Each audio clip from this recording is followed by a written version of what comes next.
Imagine entering a room with 150 dice on a table and all of them showing the number 6. You would immediately assume that something is wrong with those dice. They've not been thrown at random because it's very improbable that they would land just like that.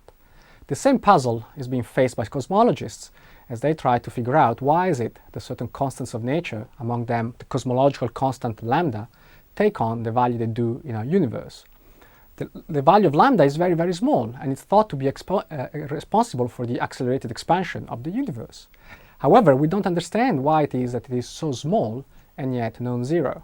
There is more. If we change the small value of lambda by just a little bit, in other words, if we change the outcome of one of the dice by just a little bit, the universe as we know it would not exist. It would be a very different universe in which we, as human beings, would not be able to thrive. So why is it that we live in such an improbably finely tuned universe?